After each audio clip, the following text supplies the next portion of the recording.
경제 브리핑 불편한 진실이 여러분의 확실한 두통 치료제가 되어드리겠습니다. 경제 뉴스가 연예 뉴스처럼 쉽게 들리는 그날까지. 경제 브리핑 불편한 진실. 경제 브리핑 불편한 진실 11월 14일 순서 시작하겠습니다. 오늘도요, 좀 화나는 뉴스로 시작을 해야 될 것 같아요. 네. 여러분들 많이 보셨을 텐데요. 국내 치킨 업계 1위로 불리는 업체 있죠. BBQ. 그렇죠. BBQ의 윤홍근 회장이요, 가맹점을 상대로 욕설 플러스 폭언 이것까지 퍼부었다는 의혹이 제기되고 있습니다. 네. 그 YTN이 보도한 내용에 따르면요, 지난 5월에 윤 회장이요, 아는 사람들이랑 이렇게 같이 한 BBQ 매장에 방문했대요. 그런데 그 가맹점주한테 가맹점을 폐점시키겠다 이러면서 욕설과 폭언을 퍼부었대요. 왜요? 이유는 정확히 밝혀지지 않았는데 아무튼요, 당시 피해자에 따르면요, 윤 회장이 뭐라고 했느냐, 야 이 XX야 그러면서 폐업시켜버려 이런 얘기까지 했다는 거예요. 근데 문제는요, 이게 가맹점주만 있는 데에서 한 얘기가 아니라 당시 매장에 손님도 있었대요. 손님들이 이걸 다 봤다는 거죠. 그래서 실제로 목격했던 한 손님은요, YTN에 이런 얘기까지 했다고 합니다. 갑질 얘기만 들었는데 내가 그런 걸 직접 목격할 줄 처음 알았다. 소리를 지르고 나이 드신 양반 입에서 이런 쌍소리가 나왔다. 이런 얘기까지 했다는 거죠. 쌍소리? 그렇죠. 그럼 양반이 아니라 쌍놈 아니에요? 그럴 수도 있을 것 같아요. 아무튼요, 가맹점 측에서는요, 이 사건의 발달이 BBQ에 대해서 이런 요구가 있었다고 합니다. 계약 초기부터 유통기한이 임박한 그런 닭들을 공급해 왔는데 이것 좀 너무한 거 아니냐, 유통기한이 이렇게 짧게 남아 있으면 이거 손님들한테 이런 닭으로 어떻게 요리해서 내보내느냐, 이런 하소연을 했다는 거죠. 그런데 이런 사실이 어떻게 윤 회장까지 들어갔는지 모르겠지만 윤 회장이 갑자기 그 매장에 일행을 끌고 나타나서 이런 폭언을 했다는 거죠. BBQ 측에서는 이렇게 설명을 하고 있어요. 당시 인근에서 BBQ 관련된 행사가 있었나 봐요. 그래서 행사를 마친 다음에 윤 회장이요, 단순 점검 차원에서 이 매장, 사건이 발생했던 매장에 들렸는데 윤 회장이 당시 뭐에 기분이 나빴는지 기분이 좀 나빴나 봐. 그래가지고 그 분풀이를 이 매장 점주한테 한 것 같은데, 아무튼 미안하다, 나도 아프다, 이런 얘기를 했다는 거예요. 그리고 의혹이 제기됐던 유통기한이 임박했던 닭, 이거 공급했던 거, 이거는 사실이 맞다. 그렇지만 유통기한은 넘지 않았다, 이런 얘기를 하고 있다고 합니다. 근데 사장님 입장에서 소비자들에게 좋은 닭을 공급하고 싶은 마음은 굴뚝 같았을 거 아닙니까? 그러니까요. 장돌뱅이도 아니고 그 지역 주민들과 계속 호흡을 함께 하면서 오랫동안 영업을 하셔야 되는데. 아무튼요, 이런 일이 밝혀진 것도 뭐 때문이겠습니까? 내부 고발자의 진짜 용기 있는 행동 덕분 아니겠어요? 이게 지난 5월에 발생했던 일인데 지금이야 밝혀지고 있잖아요. 이런 내부 고발자들에게 용기를 북돋우기 위해서는 우리가 뭘 해야 되겠습니까? 아름다운 재단, 어쩌다 슈퍼맨과 함께 하면 되겠죠. 그렇죠. 자신이 일하는 제조업체에서 썩은 밀가루를 원료로 사용하는 것을 알게 된 직원이 있었습니다. 업체는 원재료가 드러나지 않는 가공 분말을 만들기에 그의 제보가 없었다면 우린 지금까지도 썩은 밀가루로 제조된 식품을 먹고 있었을 것입니다. 우리 사회의 잘못된 모습을 바로잡을 수 있었던 데에는 공익 제보자의 양심적 제보가 있었습니다. 그의 양심 있는 행동이 후회로 남지 않도록 공익 제보자를 응원하는 아름다운 재단의 어쩌다 슈퍼맨 캠페인에 경불진 애청자 여러분들도 많은 참여 부탁드리겠습니다. 그리고 오늘 저희 회사 메일로 반가운 편지가 왔더라고요. 뭐예요? 아름다운 재단에 계신 직원분들이 저희 방송 이렇게 소개해 주셔서 너무 고맙다. 이참에 우리가 나가가지고 어쩌다 슈퍼맨 캠페인에 대해서 좀 더 알기 쉽게 설명을 드리면 어떨까요? 그거 좋은데요? 저희는 환영이죠. 대환영이죠. 그러면 다음 주쯤 저희가 모실까요? 좋습니다. 그러면 오늘 꼭 챙겨야 할 경제 브리핑. 우리 국민 10명 중 6명이요 외환위기 이게 자신들의 삶에 부정적인 영향을 미쳤다 이런 인식을 갖고 있대요.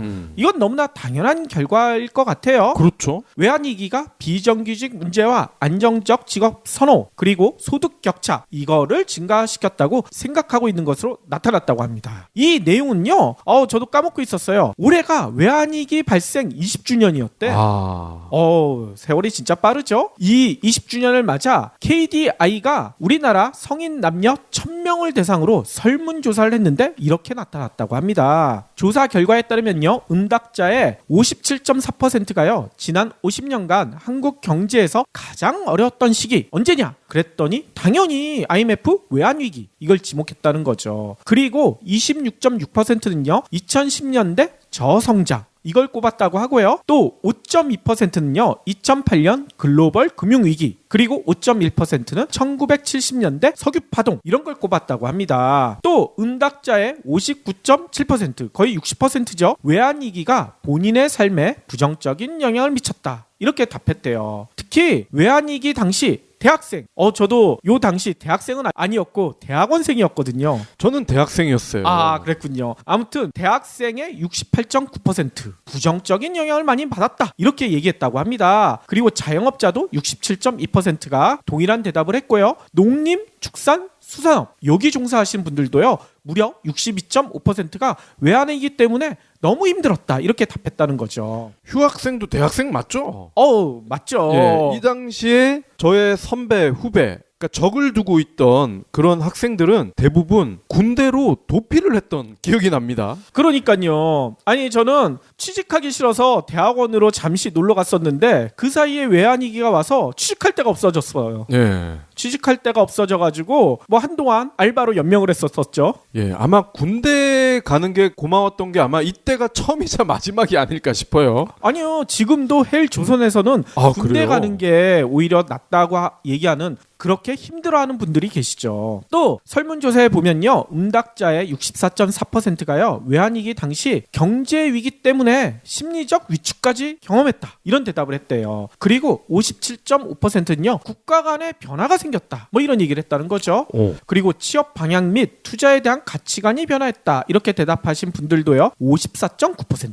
생각보다 많죠. 아니 그러면 외환위기 하면 가장 먼저 떠오르는 것이 뭐냐? 이런 질문에 대해서는요. 놀랍게도요. 국민들의 금모으기 운동. 이걸 가장 많이 떠올렸더라고요. 무려 42.4%. 그리고요. 그 다음이 25.4% 분들이 꼽으셨는데요. 대량 실업. 그리고 17.6%는요. 대기업 은행들의 파산 및 부도. 그리고 10.8%는요. 국가 부도 및 환율 상승. 이런 걸 꼽았다고 합니다. 저는 YS가 생각이 나는데. YS. 그리고요. 외환위기를 우리나라가 조기에 극복했잖아요. 전 세계적으로도 화제가 됐었었죠. 이렇게 조기에 극복할 수 있었던 원동력. 당연히 아까 처음 꼽았던 금모으기 운동. 이거를 54.4%나 꼽았다고 해요. 그리고 그 다음이 구조조정, 공공개혁. 이게 15.2%. 그리고 구제금융이 5%, 정리해고 도입 및 아나바다 운동 뭐 이런 고통 분담이 9.1% 이런 순이었대요. 아니 그러면 외환위기가 우리 경제에 나쁜 영향만 미쳤을까? 긍정적인 영향은 없었을까? 이런 질문에 대해서는요. 구조조정을 통한 기업의 건전성 및 경쟁력 제고 이런 긍정적인 영향이 있었다. 이런 분들이요. 24.5% 그리고요. 23.1%는요. 외환위기 덕분에 아끼고 절약하는 소비 문화가 확산됐다. 이렇게 얘기를 했고요.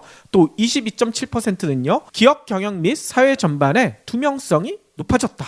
이런 얘기를 했다고 합니다. 반면 부정적인 영향 이건 더 많겠죠. 가장 많이 꼽은 것은요. 소득 격차, 빈부 격차 확대 뭐 이런 게 양극화라고 하죠. 양극화가 심화됐다가 31.8% 그리고요. 대량 실직, 청년 실업 등 실업 문제 심화 28% 그리고 이것도 심각하죠. 계약직 및 용역직 이런 비정규직이 확대됐다 26.3%나 꼽았다고 합니다. 뭐 긍정적 부정적 영향을 말씀을 해주셨는데 모르겠네요. 저는 다 부정적인 것 같은데. 다 부정적인가요? 아무튼요. 외환위기가 벌어진 지 벌써 20년이 지났지만 이 외환위기 때문에 아직까지도 문제시가 되고 있는 거 이런 게 뭐가 있을까? 이런 질문에 대해서는요. 놀랍게도요. 88.8%가요. 비정규직 문제 이걸 꼽았대요. 그리고요 86% 이게 복수응답이었거든요. 공무원, 교사 등 안정적 직업 선호 현상이 높아졌다. 이렇게 꼽았다고 하고요. 85.6%는 소득 격차가 심화됐다. 그리고 82.9%는 취업난이 심화됐다. 이런 걸 꼽았다고 합니다. 따라서 우리나라 경제 어떻게 가야 되나? 현재 가장 중요한 과제가 뭔가? 이거에 대해서는요. 일자리 창출 및 고용 안정성 강화. 이게 31.1%. 그리고 사회적 측면에서는요. 부정부패 척결. 적폐청산이라고 얘기해도 될 것 같은데 좀 순화한 것 같아요. 부정부패 척결을 통한 신뢰 구축 32.7%. 이런 응답이 많았다고 해요. 이런 설문조사 결과를 보니까요. 저는 이런 생각이 들더라고요. 아까도 저희가 소개해드렸지만요. 국민들이 외환위기 극복의 원동력으로 꼽은 거. 이게 보통 IMF에선 이런 얘기 했잖아요. 구조조정해라. 개혁해라. 이런 걸 강조를 했었는데 실제로 국민들은요. 그런 것보다 금모으기 운동 이걸 통해서 국민들이 단합됐다. 이걸 더 많이 꼽았다는 거. 그렇죠. 이게 진짜 주목해야 될 점이 아닌가 이런 생각이 들더라고요. 그래서 앞으로도 우리가 포용적 성장을 통해서 사회 응징력을 좀 확보해 가면 문재인 대통령이 내놓은 정책에 따라서 사람 사는 세상이 되면 더 나은 사회가 되지 않을까 이런 생각이 듭니다. 예. 그리고 굳이 긍정적인 거 하나 꼽자면 IMF 때도 그랬고 올해 초에도 그랬고 항상 대한민국은 큰 변곡점 이걸 거칠 때 국민과 함께한다. 그렇죠. 그리고 저 같은 경우에도 개인적으로 IMF가 없었으면 지금 이거 안 하고 있었을 것 같아요. 네. 그냥 어디 은행이나 금융권 들어가가지고 일하고 있었겠지 지금 이거 할 생각은 전혀 못했을 것 같거든요. 에이, 잘렸겠죠 벌써. 벌써 잘렸을까요? 그러면 치킨집 하고 있겠군요. BBQ 폭언 들어가면서 아마 하고 있었을 것 같아요. 다음 소식입니다. 부당하게 환불을 거부하거나 최저가 보장 약속을 제대로 지키지 않는 등의 글로벌 숙박 사이트들의 부당 영업 관행에 제동이 걸렸습니다. 어허. 공정거래위원회는요. 아마 다들 아실 겁니다. 아고다, 부킹닷컴, 익스피디아, 호텔스닷컴. 이거 다 한 번씩들은 이용해 봤을 것 같은데요. 예, 해외여행 가기 전에 한 번쯤 들어가 보는 온라인 숙박 예약 플랫폼 사업자들 아닙니까? 이들 사업자의 약관에 대한 조사를 벌여서 부당한 환불 거부 조항에 대해 시정 권고를 내리고 부당한 가격 변경과 같은 7개 약관 조항을 시정했다고 밝혔습니다. 와, 7개나 돼요? 아고다, 부킹닷컴, 호텔스닷컴, 익스피디아 이렇게 4군데 모두 환불 조항에 불공정성이 있었다는 거예요. 아하. 예약 취소 시점을 불문하고 예약 변경 내지 환불이 일체 불가능했다. 일반적으로 숙박 예정일까지 아직 기간이 남아있는 경우에는 고객이 취소를 하더라도 해당 객실이 재판매될 가능성이 크잖아요. 당연하죠. 재판매가 이루어진다는 얘기는 사업자가 손해를 안 본다는 거죠. 그렇죠. 하지만 예약 취소 시점 이후에 숙박 예정일까지 남아있는 기간과 상관없이 일률적으로 숙박대금 전액을 위약금으로 부과하는 것은 소비자에게 과도한 손해배상 의무를 부담하게 하는 조항이다. 그래서 이거를 무효라고 판단을 했다는 겁니다.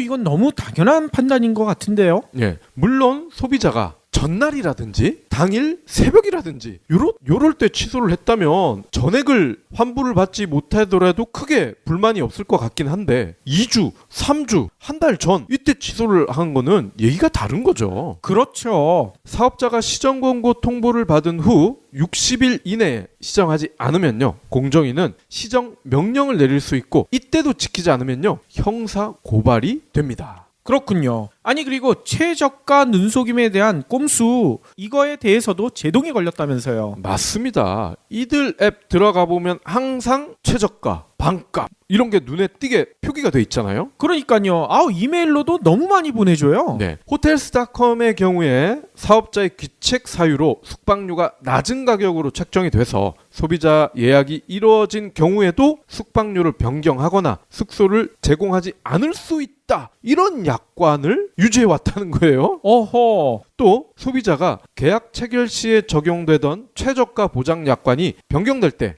변경 후에 약관을 소급해서 소비자에게 적용하기도 했다는 겁니다. 아이고. 호텔스닷컴은 사업자의 귀책 사유가 있을 경우 최초 책정한 숙박료만 받고 숙소를 제공하는 것으로 약관을 고쳤고요. 또 약관이 변경되더라도 소비자가 계약 체결 시 적용되던 최저가를 그대로 적용하기로 했습니다. 그렇군요. 아니 그리고 사업자의 과도한 면책 조항 이거에 대한 불만도 높던데요. 네, 부킹닷컴, 호텔스닷컴의 경우에 사업자의 웹사이트에 게시된 각종 부정확한 정보에 대해서 일체 책임을 부담하지 않았는데, 아고다도 소비자가 사업자의 사이트를 이용하는 과정에서 발생할 수 있는 일체의 기술적 결함 등에 대한 책임을 지지 않았다고 합니다. 아이고. 그러니까 결제를 하다가 만약에 결제가 됐어. 근데 해외여행을 가서 방 주세요. 나 예약했어요. 그런데 뭔 소리요? 당신은 예약이 안 돼 있어. 아하. 그래도 전혀 책임을 지지 않는다는 거죠. 아우, 그거 진짜 낭패일 거 아니겠습니까? 기술적 결함이기 때문에 이거는 인간이 하는 일인 이상 충분히 일어날 수 있으니 네가 감당해라. 뭐 이런 얘기입니다.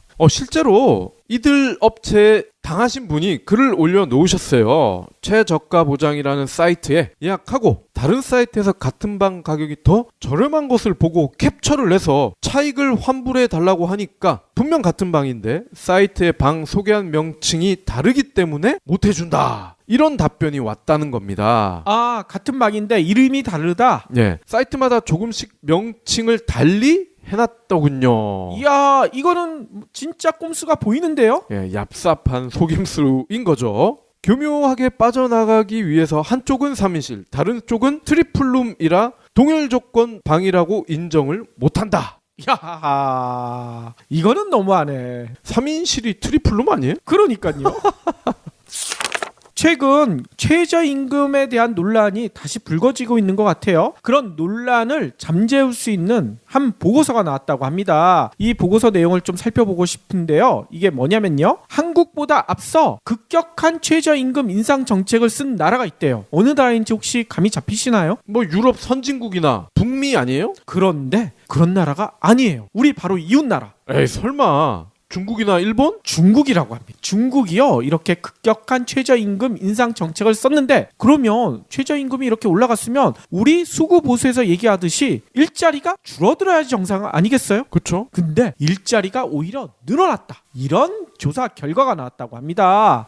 중국에서 저는 이런 정책을 했다는 사실도 놀라워요. 그러니까요. 이 내용은요, 황경진 중소기업연구원이 쓴 12차 5개년 기획 시기 중국 최저임금 인상 배경 및 시사점, 이런 좀 어려운 이름의 보고서에 나와 있어요. 여기에 보면요, 중국은요 2011년부터 2015년까지 12차 5개년 기획 뭐 이런 거를 통해 가지고요 최저임금 인상 정책을 폈다고 합니다. 이 기획에 따라서요 최저임금이요 연평균 13%나 올라갔대요. 오. 그래서 당해 지역 평균 임금은요 40% 이상 올리겠다, 이런 목표까지 있다고 합니다. 2015년 기준으로요 31개 성급 행정단위 가운데 20여 곳이 벌써 목표에 도달한 효과를 봤다고 해요. 이 정책의 근간 뭐와 비슷하냐? 문재인 정부에서 추진하고 있는 소득주도 성장과 비슷하다는 얘기가 들어있어요. 근로소득 개선을 꾀하는 소득주도 성장은요 2008년 금융위기 이후 성장정책 대안으로요 여러 국가가 주목하고 있다. 보고서에는 이런 내용도 들어있습니다. 이런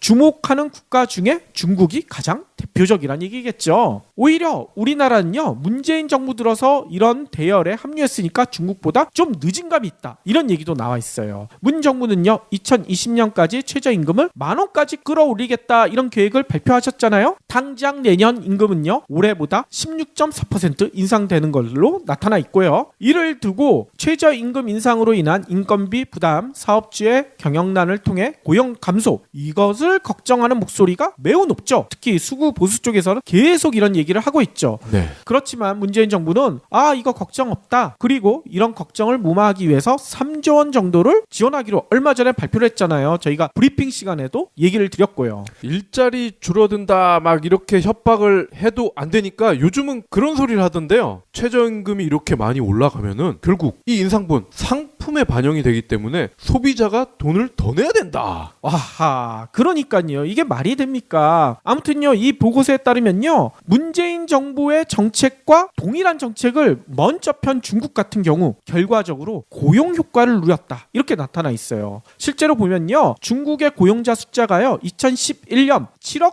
6,420만 명 이 정도였거든요. 근데 2015년이 되니까 7억 7,451만 명 증가했죠. 네. 신규 취업자 수도요 목표치가 4,500만 명이었는데 이것을 웃돌아서요 6,431만 명, 훨씬 많이 늘어났다는 거죠. 게다가요 이렇게 최저임금이 많이 늘어나면 자영업자들 다 몰락할 텐데 이런 얘기도 있었지만 2015년에만 신규 기업 창업이 몇 개였는 줄 아세요? 중국에서 443만 9천 개, 역대 최대 규모였다고 합니다.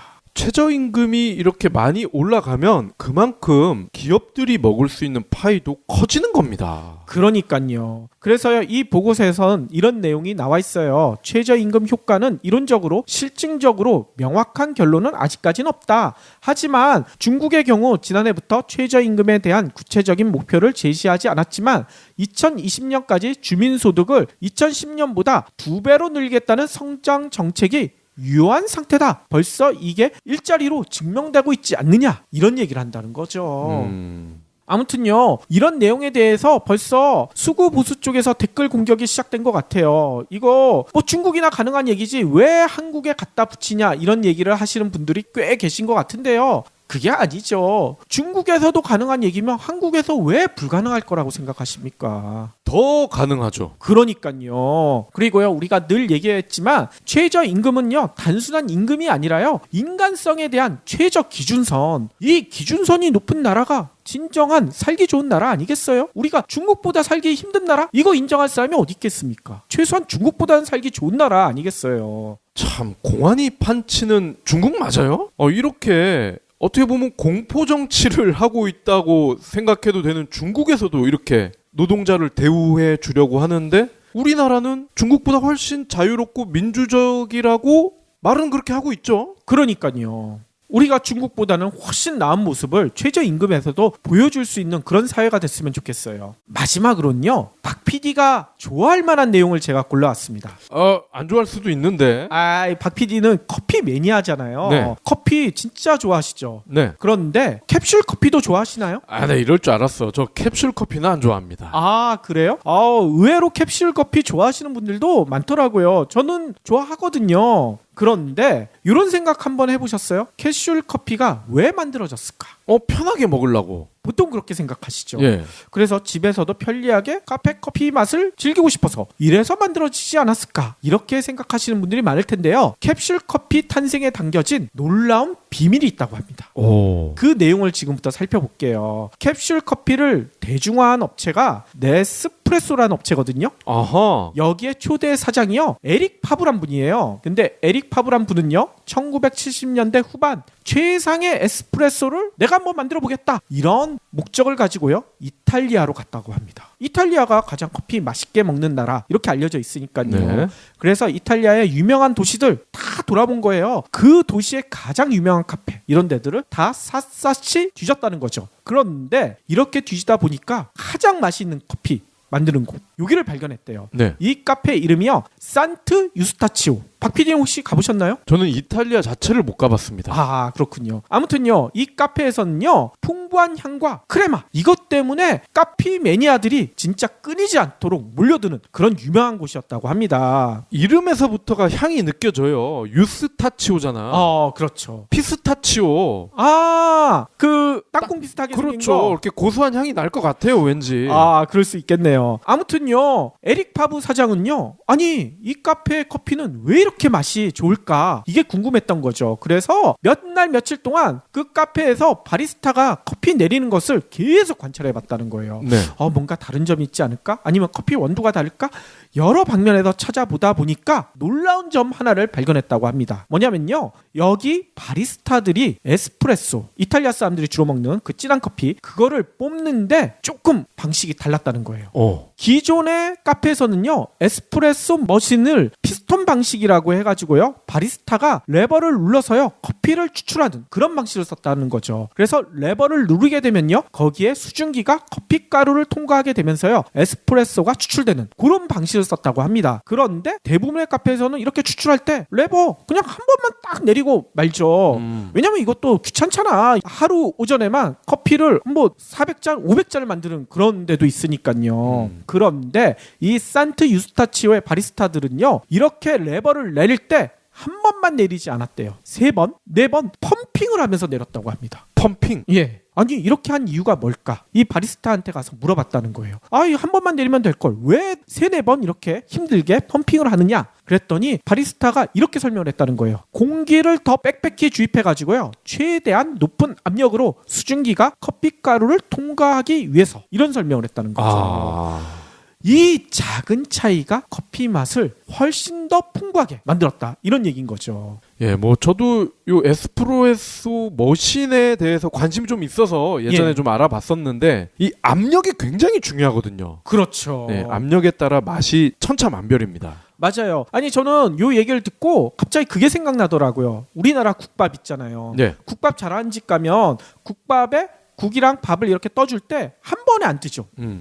3-4번 이렇게 국물을 따랐다 넣었다 이거를 토렴이라고, 이게 전문 용어까지 있더라고요. 그런 방식으로 하는데 훨씬 더 국밥이 맛있죠. 이거랑 비슷한 거 아닌가? 안 어울리나요? 그거는 압력과는 좀 다른 것 같은데요. 아니, 압력이 아니라 한 번에 할 수 있는 걸 3-4번에 나눠서 한다. 그렇죠. 훨씬 더 맛이 좋게 만들기 위해서. 뭐 압력이랑 상관없지만요. 네. 좀 비슷한 것 같아요. 제가 보기에는. 그거는 침출물을 끌어올리는 거 아닙니까? 그릇을 따뜻하게 데우고요, 더 맛있는 그 국물이 들어갈 수 있게 도와주는 역할을 한다고 하더라고요. 아무튼요, 이 차이를 발견한 에릭 파브는요, 이거를 어떻게 만들면 될까, 이 노하우를요 아예 공식으로 만들어보자, 이렇게 생각했다는 거예요. 근데 바리스타들한테 이렇게 3-4번 펌핑하라, 이렇게 하면 말이 안 먹힐 것 같아. 그래서 이 에릭 파브가 생각해낸 게 바로 캡슐 커피라고 합니다. 바리스타가 3-4회 펌핑하지 않아도 똑같은 효과, 어느 곳을 가더라도 똑같은 맛을 낼 수 있도록 만든 게 이 캡슐 커피라는 거예요. 그래서 캡슐 커피가 어떻게 작동하는지 혹시 모르시는 분들도 있을 것 같아서 제가 자료를 한번 찾아봤더니 이렇게 된다는 거예요. 갓 볶은 원두를 갈아서 포장한 캡슐을요, 이 머신에 넣으면요, 블레이드, 이 칼날이죠, 칼날이 캡을 뚫고 캡슐 안에 높은 압력의 물을 분사하게 되잖아요. 이렇게 분사한 것이 커피가루를 통과해가지고요, 문 아래에 약한 막을 뚫고 에스프레소가 추출되게 되죠. 근데 이렇게 캡슐에 만들게 되면요, 3-4회 펌핑한 것처럼 압력이 높아질 수가 있다는 거예요. 단순히 우리가 기존에 먹는 에스프레소 머신에 하는 거랑 캡슐에 넣은 거랑은 이 압력 차이가 다르다고 합니다. 한마디로 이게 뭐겠습니까? 에릭 파브가 이렇게 설명해요.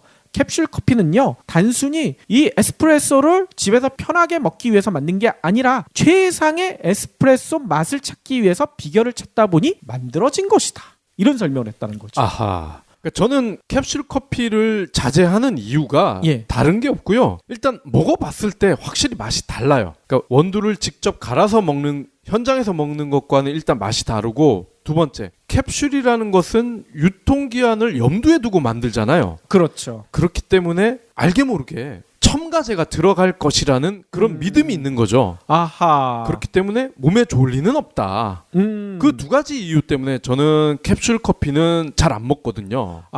그렇긴 하지만 여기서 설명한 거 보면 그럴 가능성이 좀 줄어들지 않을까요?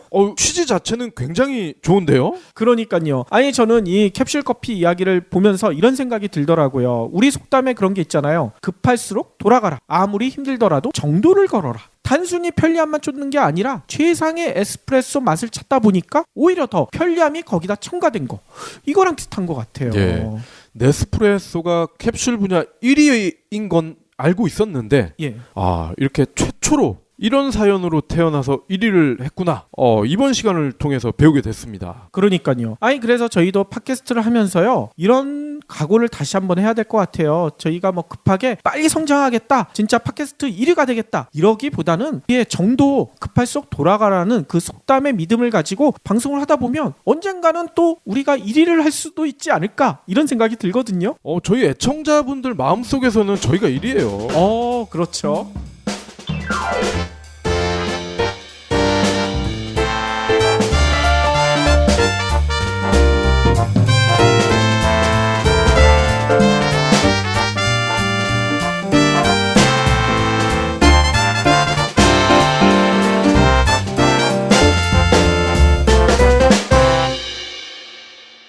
경제브리핑 불편한 진실 완수해 주셔서 감사합니다.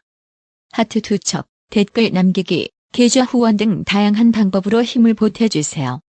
계좌 정보는 경제브리핑 팟빵 공지 코너에 있습니다. 여러분의 응원 콘텐츠로 보답하겠습니다. 경제 브리핑. 우리 국민 10명 중 6명이요. 외환위기 이게 자신들의 삶에 부정적인 영향을 미쳤다. 이런 인식을 갖고 있대요.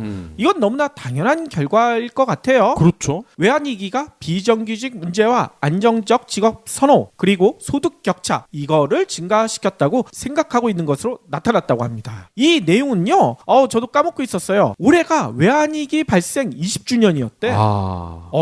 세월이 진짜 빠르죠? 이 20주년을 맞아 KDI가 우리나라 성인 남녀 1000명을 대상으로 설문조사를 했는데 이렇게 나타났다고 합니다. 조사 결과에 따르면요. 응답자의 57.4%가요. 지난 50년간 한국 경제에서 가장 어려웠던 시기 언제냐? 그랬더니 당연히 IMF 외환위기 이걸 지목했다는 거죠. 그리고 26.6%는요. 2010년대 저성장 이걸 꼽았다고 하고요. 또 5.2%는요. 2008년 글로벌 금융위기 그리고 5.1%는 1970년대 석유 파동 이런 걸 꼽았다고 합니다. 또 응답자의 59.7% 거의 60%죠. 외환위기가 본인의 삶에 부정적인 영향을 미쳤다. 이렇게 답했대요. 특히 외환위기 당시 대학생. 저도 요 당시 대학생은 아니었고 대학원생이었거든요. 저는 대학생이었어요. 그랬군요. 아무튼 대학생의 68.9% 부정적인 영향을 많이 받았다. 이렇게 얘기했다고 합니다. 그리고 자영업자도 67.2%가 동일한 대답을 했고요. 농림, 축산, 수산업 여기 종사하신 분들도요. 무려 62.5%가 외환위기 때문에 너무 힘들었다. 이렇게 답했다는 거죠. 휴학생도 대학생 맞죠? 맞죠. 이 당시에 저의 선배, 후배 그러니까 적을 두고 있던 그런 학생들은 대부분 군대로 도피를 했던 기억이 납니다. 그러니까요. 아니 저는 취직하기 싫어서 대학원으로 잠시 놀러 갔었는데 그 사이에 외환위기가 와서 취직할 데가 없어졌어요. 취직할 데가 없어져가지고 뭐 한동안 알바로 연명을 했었었죠. 아마 군대 가는 게 고마웠던 게 아마 이때가 처음이자 마지막이 아닐까 싶어요. 아니요. 지금도 헬조선에서 심각하죠. 계약직 및 용역직 이런 비정규직이 확대됐다. 26.3%라고 꼽았다고 합니다. 뭐 긍정적 부정적 영향을 말씀을 해주셨는데 모르겠네요. 저는 다 부정적인 것 같은데. 다 부정적인가요? 아무튼요. 외환위기가 벌어진 지 벌써 20년이 지났지만 이 외환위기 때문에 아직까지도 문제시가 되고 있는 거 이런 게 뭐가 있을까? 이런 질문에 대해서는요. 놀랍게도요. 88.8%가요. 비정규직 문제 이걸 꼽았대요. 그리고요 86% 이게 복수응답이었거든요. 공무원, 교사 등 안정적 직업 선호 현상이 높아졌다. 이렇게 꼽았다고 하고요. 85.6%는 소득 격차가 심화됐다. 그리고 82.9%는 취업난이 심화됐다. 이런 걸 꼽았다고 합니다. 따라서 우리나라 경제 어떻게 가야 되나? 현재 가장 중요한 과제가 뭔가? 이거에 대해서는요. 일자리 창출 및 고용 안정성 강화 이게 31.1%. 그리고 사회적 측면에서는요. 부정부패 척결, 적폐청산이라고 얘기해도 될 것 같은데 좀 순화한 것 같아요. 부정부패 척결을 통한 신뢰 구축 32.7% 이런 응답이 많았다고 해요. 이런 설문조사 결과를 보니까요. 저는 이런 생각이 들더라고요. 아까도 저희가 소개해드렸지만요. 국민들이 외환위기 극복의 원동력으로 꼽은 거 이게 보통 IMF에선 이런 얘기 했잖아요. 구조조정해라, 개혁해라. 이런 걸 강조를 했었는데 실제로 국민들은요 그런 것보다 금모으기 운동 이걸 통해서 국민들이 단합됐다 이걸 더 많이 꼽았다는 거. 그렇죠. 이게 진짜 주목해야 될 점이 아닌가 이런 생각이 들더라고요. 그래서 앞으로도 우리가 포용적 성장을 통해서 사회 응징력을 좀 확보해 가면 문재인 대통령이 내놓은 정책에 따라서 사람 사는 세상이 되면 더 나은 사회가 되지 않을까 이런 생각이 듭니다. 그리고 굳이 긍정적인 거 하나 꼽자면 IMF 때도 그랬고 올해 초에도 그랬고 항상 대한민국은 큰 변곡점 이걸 거칠 때 국민과 함께한다. 그렇죠. 그리고 저 같은 경우에도 개인적으로 IMF가 없었으면 지금 이거 안 하고 있었을 것 같아요. 그냥 어디 은행이나 금융권 들어가가지고 일하고 있었겠지. 마친 다음에 윤 회장이요. 단순 점검 차원에서 이 매장 사건이 발생했던 매장에 들렸는데 윤 회장이 당시 뭐에 기분이 나빴는지 기분이 좀 나빴나 봐. 그래가지고 그 분풀이를 이 매장 점주한테 한 것 같은데 아무튼 미안하다. 나도 아프다. 이런 얘기를 했다는 거예요.